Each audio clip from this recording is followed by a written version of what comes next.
8 preso ng Davao Penal Colony ang isinugal ang kanilang buhay upang maipaabot sa madla ang kanilang mga hinaing.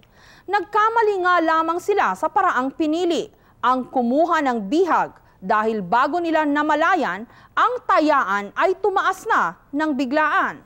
3 araw nakipagnegosasyon ang mga otoridad upang mapalaya ang mga bihag. Sa bandang huli, nagdesisyon rin silang mabuti nang matalo ng may laban kaysa sa matalo ng nag-aabang lamang.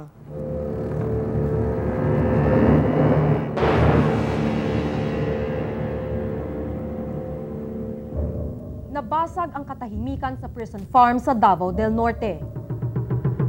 Bagong lipat ng Davao Penal Colony o DAPICO mula sa iba't ibang bilangguan sa Davao del Norte sina Dario Mahumot, Alan Ang at Medardo Basingan ang kaso illegal possession of firearms. Amir Darino at Roger Baigtu pagnanakaw, Rogelio Gomez, Moody Ahmad at Joselma Biscay pagpatay. Dinadala noon ang mga preso sa loob ng isang selda ng Reception and Diagnostic Center o RDC. Dito dapat pag-aaralan kung sa minimum, medium o maximum security nila pagdurusahan ang kanilang mga sentensya. Ngunit wala pala silang balak magtagal sa Dapicol. Armado ng granada, baril at mga panaksak, binihag ng 8 preso ang 5 walang kamalay-malay na empleyado ng bilangguan sa loob ng RDC. Si Paulina Corda, hepe ng RDC, Clemencia Padon, guro, Emily Mariano, Social Welfare Officer, Lourdes Pantalion, guro at si Lourdes Cabrera, clerk. Mismo pa mga empleyado ang gumagawa ng kalokohan dito sa loob. Silang nagpapapasok ng mga illegal, katulad ng mga alak, kutsilyo, lahat-lahat. Sa puntong ito, tanging sasakyang magagamit sa pagtakas ang hiniling ng mga hostage taker. Tensyonado ang mga hostage taker. Nagbanta mga ito na papatayin nila ang lahat ng mga bihag kung hindi sila pagbibigyan. Mas maganda sa amin na mamatay ng bala. I-consider naman namin ito sa jihad. Ang unang nagtangka makipagnegosasyon ay si Davao del Norte Governor Amatong, ngunit nauwi sa wala ang kanilang pag-uusap. Pumasok sa negosasyon si Presidential Assistant on Mindanao Affairs na Cruz Dureza.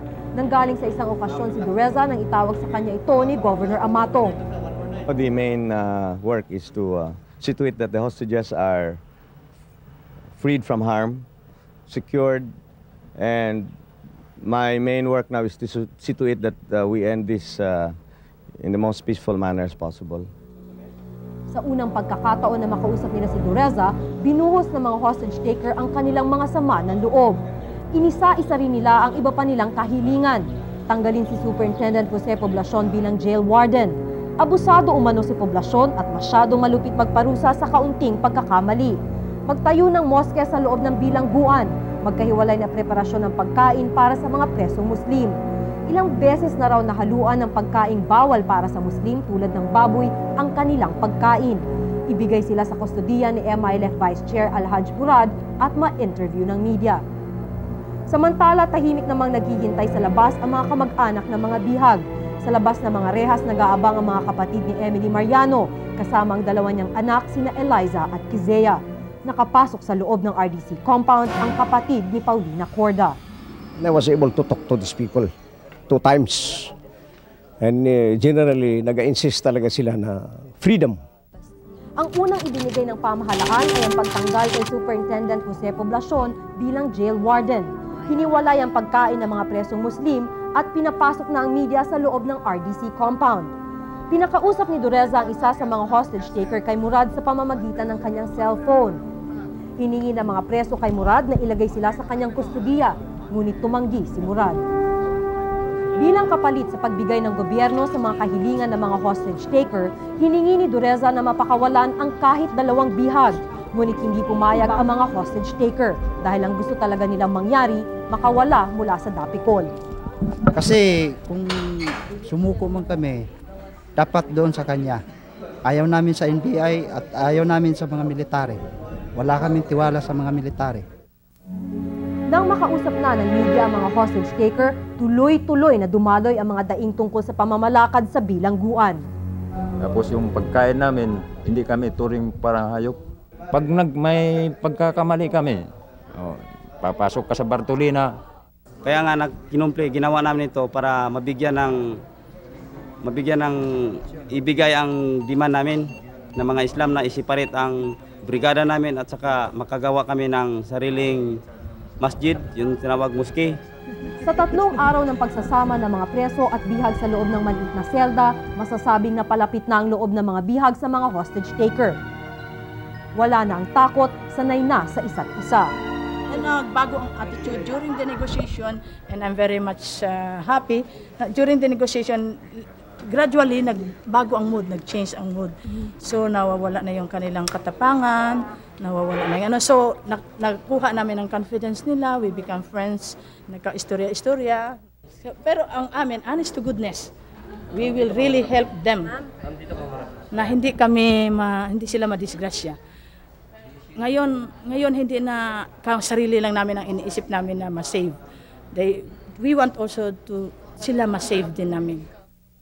Ito ang kinatatakot ng mga pulis na tuluyan na magkaroon ng tinatawag na Stockholm Syndrome ang mga bihag.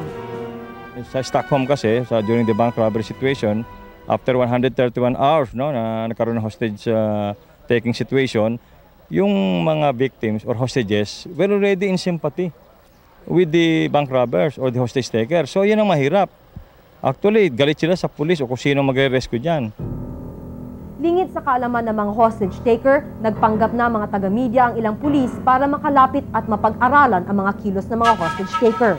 Bagamat pinaghahandaan ng lusubin ng Davao Penal Farm, binigyan umano ng isa pang pagkakataon ang mga hostage taker. Ang kausapin sila ng Ali, ang legal consultant ng MILF na darating mula Cotabato City. Alas 9 ng umaga, kasama sila ng Ali, bumalik ng bilangguan si Dureza. Hindi na pumasok ng selda si Dureza. Nakatunog raw ang mga pulis na kung wala pa rin mangyayari sa negosasyon ay si Dureza na ang kukuning bihag. Naghuling hirit naman sila ng Ali.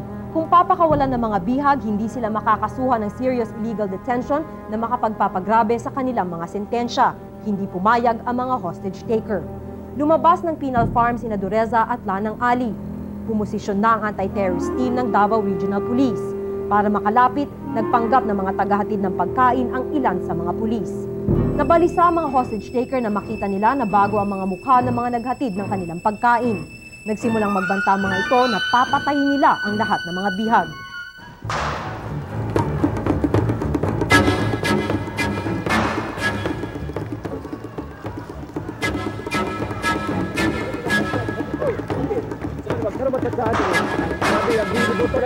Sundalo o kriba nga mga membro sa PNP ang naimutangan sa 8 ka mga ng hostage mismo sa may RDC building o ganit gisulod na kini sa baba natin naman tayo mga pipila ka mga buto nga ato nga dinungog karon 24 na tos bumang kaya usa ka magkusog ng buto ang ato nga nadungog dito kaganina o medyo nakahupok ito nga nagasandi kita Nilusog ng 7 kasapi ng anti-terrorist team ang bilangguan. Nagpasabog muna sila ng Molotov bomb para guluhin ang mga hostage taker bago nila pinagbabaril ang mga ito. Natutulog ang ilan sa mga bihag ng lusubin ng selda. Napatayo agad si Clemencia Pardon nang marinig niya ang pagsabog, ngunit hinabol siya ni na Roger Baitu at Edar Basingan. Itinutok ni Edar ang kutsilyo sa kanyang leeg. Nang iniwas niya ang kanyang ulo ay binaril na sa ulo si Basingan. Bagamat nagmamakaawa si Lourdes Pantaleon kay Joel Mabiscay nang huwag na siyang saktan, nagmistulang bingi si Mabiscay at sinaksak sa tagiliran si Lourdes. Bago pa niya mapuruhan si Lourdes ay nabaril ng mga pulis si Mabiscay. Kaysa naman umiwas, niyakap umano ni Paulina Corda si Amir Darino para maiwasang mabaril ang huli. Dahil dito, nabaril si Corda. Siya ang nag-iisang hostage na namatay ng lusubin ng bilangguan. 10 segundo lamang ang itinagal ng paglusob. 4 na araw simula na mag-umpisa ang hostage drama. Patay ang 8 hostage taker. Isa na rito si Dario Mahumot. Eligible for parole na sana si Mahumot sa susunod na taon. Walang sinayang na bala ang mga lumusob na pulis. Halos lahat ng tama ay nasa ulo, leeg o di kayang dibdib. Walang naligaw na bala sa dingding ng selda. Umalis agad ang anti-terrorist team mula sa bilangguan. Umiiwas na makilala at makuna ng kamera ng media. Duguan nilabas ng bilangguan ang mga hostage. Muling nilabas si Corda na idineklarang dead on the spot. Lahat ng mga nasagip na bihag ay itinakbo sa Davao Regional Hospital sa bayan ng Tagum. Because as you know, in the morning, you notice that there was already some signs that they were going to break out already and insist on what they wanted. my plan was still to continue negotiations because I'd like to keep it going and find a workable solution. Unfortunately, the commotion started and the incident took place. Nangamba ang mga opisyal ng bilangguan sa posibleng pagrayot ng mga preso dahil sa naganap na paglusob. Ngunit tahimik ang mga preso, parang nagulat sa mga pangyayari. Galit naman ang naging unang reaksyon ng pamilya Corda. Sinisi ang mga pulis pati na si Dureza. Dapat raw ay hindi mo na nilusob ang bilangguan dahil nakikipag-usap pa naman ang mga hostage taker. Kuminahon lamang ang pamilyang Corda matapos magpaliwanag si Dureza. Overkill nga ba ang ginawang paglusob ng mga pulis sa bilangguan? Sinabi rin ng Commission on Human Rights na baka naman masyadong napaaga ang paglusob ng PNP sa penal farm. So, nung nangyari ito, my people in the field immediately went to the area to find out what was the score. Sagot naman ng PNP at ng mga opisyal na nakipagnegosasyon, ang pinagpipilian na nila ay ang buhay ng mga bihag o ng mga hostage taker. Para sa Brigada 7, ako naman si Maki Pulido, reporting. Magbabalik po ang Brigada 7.